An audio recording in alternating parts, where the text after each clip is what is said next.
Greetings, everyone. All right, Greetings, everyone. My name is real Steve Tim. estate Thank you so much for tuning in. This is 2026. Just a real quick introduction. My name is Steve Tim, and I am a real estate agent 2026. Just a brief introduction. My name is Steve Tim, Wisconsin, and I service pretty much the southern area of Wisconsin, but we do real estate to the midpoint in Madison, Wisconsin. I serve so southern Wisconsin. I'm just going to do a short video for you to go over what I'm the rest of my team. So let's get right into it. So first, I want to start off in your perspectives on the buyer's market. And so I normally send this information as an email. Figured I would make a video, maybe make it a little bit easier to consume. So let's get right into it. Again, this is the weekly real estate recap beginning in June 1st. So I'd like to start with what I'm noticing in the buyer's market. So right now, we're noticing that the single-family home inventory has recently dropped a bit from where we were at this same time last year. So, but the buyers are still active though, and that's kind of interesting. Typically, well, quote unquote, typically, the buyer activity typically sort of would drop off right about now and then pick up again as the serious midsummer market hits. So when the supply does tighten though, when inventory goes down, it does tend to put an upward pressure on real estate prices. Waiting, which is what some buyers have been telling me they're going to do, now that might help you on the rate strategy. I do caution buyers on that though, because a lot of buyers wait out the market and end up losing thousands of dollars where they could have just bought the house, dated the rate, and married the house, so to speak, because you could always finagle the rate. You can always buy down the rate with your lender up front, or you can work with the seller to buy down your current rate. So as I say, waiting might help you on the rate strategy, but it can definitely cost you on price, thus getting you a net zero gain. So just some food for thought for buyers. But if you are seriously considering the market right now, what I've been coaching buyers to do is I've been coaching them to be incredibly prepared, knowing their numbers, being either pre-approved for financing or having proof of funds if it's a cash purchase, and be willing to pull the trigger when the right house comes along. And so being prepared looks like knowing exactly what your budget is, knowing exactly what your move timelines are, knowing what your loan percentage is, what your mortgage rate is, and how many points you're going to buy down that rate with your lender. Also knowing what your tax obligations are going to be and what your monthly payment is going to be, and knowing what kind of loan you're going to have. I've spoken with a lot of buyers that are just kind of out there, they're not real serious, they're just kind of window shopping and they don't have pre-approval. And depending on where you're at, an agent such as myself, current Wisconsin law is different, and Wisconsin law has changed in recent years. So I could not legally show a buyer a house without either a signed buyer's agency or what they call a pre-agency disclosure agreement. And that's kind of another thing I'll get to in another video. But a lot of sellers are actually not willing to work with buyers who are not pre-approved. So that is just when you're not pre-approved and you're just kind of window shopping, to be blunt, you're wasting your time and you're wasting the seller's time. So just some food for thought. So let's move on to what I'm seeing in the seller's market. Pardon me. So the needle ticked over so slightly into the seller's favor, though I am not sure how long that's going to last. We're not seeing incredible amounts of volatility in the market like we typically do see when the market starts to pick up. So as I said before, I am noticing there are ever increasing pockets of statistically low inventory levels. And that is a good thing to consider if you're thinking about listing your home. Now, if you're a seller, I want to caution you on that, because lower inventory also tends to drive prices up. But sellers will want to be careful with this kind of strategy because we're not in a bona fide seller's market yet. So I know some sellers will see the needle kind of tick in their favor and they think, okay, cool, I got to rush, and get my house on the market. Not necessarily so, but I do recommend a similar strategy as far as being prepared for sellers. Sorry, the text kind of got cut off there. The sellers need to be prepared, and they need to be willing to negotiate on the little things in the house. A buyer might come to you and say, hey, could we get a 2K seller's credit for X, Y, or Z? Or are you willing to cover inspection costs? Are you willing to do this? Are you willing to do that? So that's a time where you really got to talk to your agent and be open and upfront with your listing right off the bat so your agent can give you the best advice possible. All right. So the fourth slide is winning buyer strategies. Moving on to winning buyer strategies. Woohoo! Buyers who are winning in this market are ones who are prepared.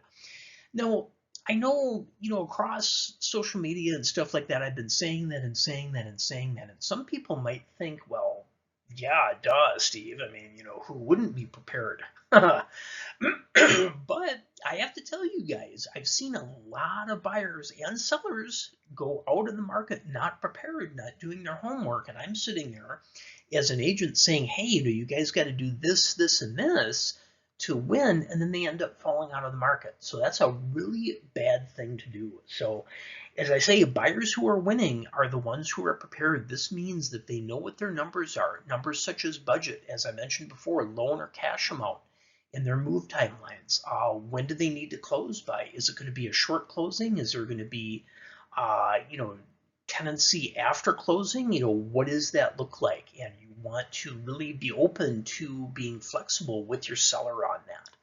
Also, and I mentioned this in the previous slide, part of being prepared is to have a loan pre-approval or proof of funds in hand prior to viewing homes. Again, even in a buyer's market, a seller is not going to work with a buyer who is not pre-approved, because then that's another contingency that has to be satisfied, and that's just another piece of shaky ground. So you want to actually have proof of funds in hand, because you're going to submit that, or your agent is going to submit that with an offer to purchase, and then that just checks off financing contingency right away.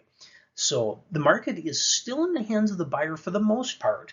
As I said, there is some pockets of seller market, but most sellers will not want to work, as I said, with buyers who are not already pre-approved. So getting that pre-approval is the first thing I tell buyers. If I cold call and I talk to a buyer and I say, hey, that's excellent. Are you looking to buy a house? Great. If you talk to a lender, it's always going to be my first question.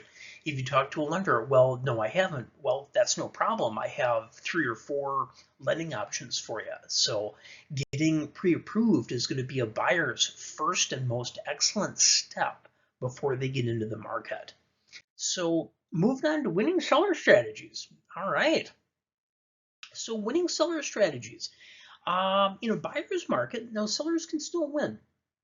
So they will want to make sure they too are prepared and willing to put in a bit of extra effort to sell their house. So what does this look like? So it means when you are getting your home ready for sale, for the home to go live, you want to do some little things. Slap a coat of paint up on some of the faded areas. Even hire a stager to come in, talk to your agent and get some staging ideas from your agent to come in. Have a deep clean done on your house. Have either professional cleaners come in and clean the place, get the carpet shampooed or the floors done. Small stuff like that really perks up a house. Make sure the lawn is mowed. Make sure trees and bushes are trimmed, and make sure that the exterior of the house is clean. Make sure there's not a whole lot of stuff to detract from the house. In fact, some of the best houses that show the best are actually empty houses. So, because when a buyer goes in, what they're doing is they're looking around and they're looking in the living room and they go to the bedroom and they're thinking, oh, cool, okay. I can place my bed in that corner. Okay, yeah, the couch will go over here. Sometimes it's great when a buyer, actually just an extra tip, if you are a buyer, take a tape measure with you and measure your furniture before you go shopping for houses, and physically measure the spaces inside a house, especially if it's empty. So that is a tip I've given to buyers, and I've seen buyers do that. I've seen them come in when they start taking measurements and when they start placing their furniture, That's a good sign. That is a really good sign. So in this winning seller strategy, I do want to cover again, we'll want to make sure the two are prepared.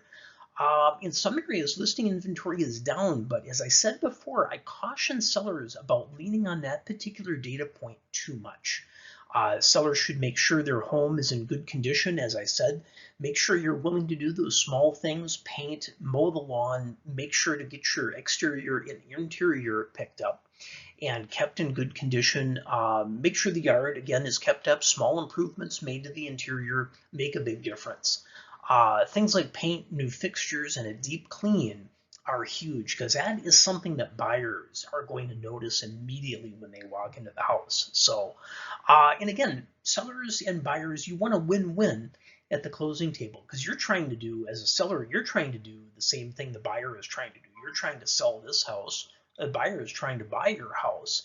And the negotiation phase is how you hash all of those fine detailed points out. So final thoughts or overview. Right now, I see this as a no rush market. You know, buyers need to take their time, get their numbers down, and sellers need to do the same thing.